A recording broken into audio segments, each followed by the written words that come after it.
MacBook users కోసం ఒక కొత్త సాఫ్ట్‌వేర్ అప్డేట్ రోల్ అవుతుంది. ఈ update version Mac OS Tahoe 26.5.1 మరియు ఈ అప్డేట్ సైజ్ అరౌండ్ 2.14 జీబీ అయితే ఉంది. అప్డేట్ డిస్క్రిప్షన్‌లో వాళ్ళు మెన్షన్ చేసింది ఏంటంటే సర్టెన్ ఫిల్టరింగ్ ఎక్స్‌టెన్షన్స్ యూజ్ చేస్తున్నప్పుడు M5 చిప్‌సెట్స్‌లో జరిగే అబ్నార్మల్ షట్‌డౌన్స్‌కి ఫిక్సెస్ ఇచ్చారని. కానీ మరి M1 మోడల్ కూడా ఈ అప్డేట్ ఎందుకు రిలీజ్ చేశారనేది నాది బిగ్గెస్ట్ క్వెషన్ అన్నమాట. ఎనీవేస్ నేనైతే డౌన్‌లోడ్ అనేది స్టార్ట్ చేసిన అప్డేట్‌ది డౌన్‌లోడ్ కంప్లీట్ అయ్యాక ఇన్‌స్టాలేషన్ ప్రాసెస్ కూడా అయితే స్టార్ట్ చేస్తాను. అలాగే ఈ వీడియో ఎండింగ్‌లో ఈ అప్డేట్ ని ఇన్‌స్టాల్ చేసిన తర్వాత అంటే నేను యూజ్ చేసిన తర్వాత నా మ్యాక్‌బుక్ ఎయిర్ M1లో ఏమైనా ఇష్యూస్ ఫేస్ అయ్యాయా లేదా అని కూడా మీతో షేర్ చేసుకుంటాను. సో ఎక్కడ వీడియోని స్కిప్ చేయకుండా లాస్ట్ వరకు అయితే చూడండి. ఇక ప్రీవియస్ అప్డేట్ తో పర్సనల్ గా నా మ్యాక్‌బుక్ ఎయిర్ M1లో నాకు ఎలాంటి మేజర్ ఇష్యూస్ అయితే ఫేస్ అవ్వలేదు అనమాట గైస్. కానీ వేరే చిప్సెట్స్ యూజ్ చేస్తున్న కొంతమంది యూజర్స్ కి బ్యాటరీ డ్రైనింగ్ ఇష్యూస్ అవ్వచ్చు, ఇంకపోతే అబ్నార్మల్ గా హీట్ అయిపోవడం, ఓవర్ హీటింగ్ ఇష్యూస్, ఇంకా ఫ్రీజింగ్ లాంటి ఇష్యూస్ అయితే వచ్చాయని చెప్పి కామెంట్ లో షేర్ చేసి తెలుపుతున్నారు అనమాట. ప్రతి ఒక్కరికి చాలా చాలా థ్యాంక్ యూ. మీరు మీ రివ్యూని షేర్ చేస్తున్నందుకు కామెంట్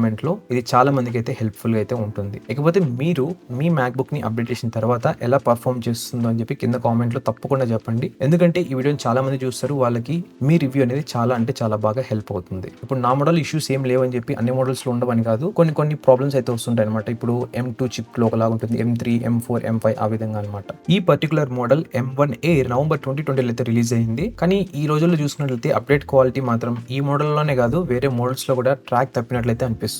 ఇక అప్డేట్ గురించి మాట్లాడుకున్నట్లయితే ఇన్‌స్టాలేషన్ కంప్లీట్ అవడానికి సుమారుగా 18 నిమిషాల టైం అయితే పట్టింది. నేనైతే దీని తర్వాత కొన్ని రోజులు అయితే యూజ్ చేసిన నా మ్యాక్‌బుక్ ని, ఆఫ్ కోర్స్ నేను ప్రతిరోజు నా మ్యాక్‌బుక్ ని యూజ్ చేస్తాను అనుకోండి. సో యూజ్ చేసిన తర్వాత నాకు అంతా నార్మల్ గానే ఉంది. ఎటువంటి మేజర్ ఇష్యూస్ అయితే నేను నోటీస్ చేయలేదు అనమాట. ఎటువంటి అబ్నార్మల్ హీటింగ్ ఇష్యూస్ లేదు, యాప్ క్రాషెస్ లేదా బగ్స్ కూడా అయితే ఏం లేవు అనమాట. ఇకపోతే ఈ అప్డేట్ డిస్క్రిప్షన్ లో వీళ్ళు మెన్షన్ చేశారు కదా, అంటే మ్యాక్‌బుక్ అనేది రీస్టార్ట్ అవుతుందని చెప్పి కొన్ని ఎక్స్టెన్షన్స్ వల్ల. నా మ్యాక్‌బుక్ లో అటువంటి ఇష్యూ అయితే నేను ఎక్కడ నోటీస్ అయితే చేయలేదు అనమాట గైస్. నేను కూడా చాలా ఎక్స్టెన్షన్స్ అయితే యూజ్ చేస్తుంటాను గూగుల్ క్రోమ్ లో. మీరు కూడా మీ మ్యాక్‌బుక్ ని అప్డేట్ చేసి ఏమైనా ఇష్యూస్ నోటీస్ చేస్తుంటే కామెంట్ లో తప్పకుండా అయితే తెలపండి. అది వేరే యూజర్స్ కూడా చాలా బాగా అయితే హెల్ప్ అవుతుంది. Thank you so much for doing this in advance and thank you so much for watching this video. ఈ వీడియో ఇంకా ఎక్కువ మంది మ్యాక్‌బుక్ యూజర్స్ కి రీచ్ అవ్వాలంటే కింద లైక్ బటన్ ప్రెస్ చేయండి. అలాగే ఛానల్ ఫస్ట్ టైం వస్తుంటే సబ్స్క్రైబ్ చేసుకోండి. ఇలాంటి అప్డేట్స్ ఇంకా బోల్డ్ అండ్ రివ్యూస్ అయితే పోస్ట్ చేస్తుంటాను తెలుగులో. మళ్ళీ కలుద్దాం నెక్స్ట్ వీడియోలో.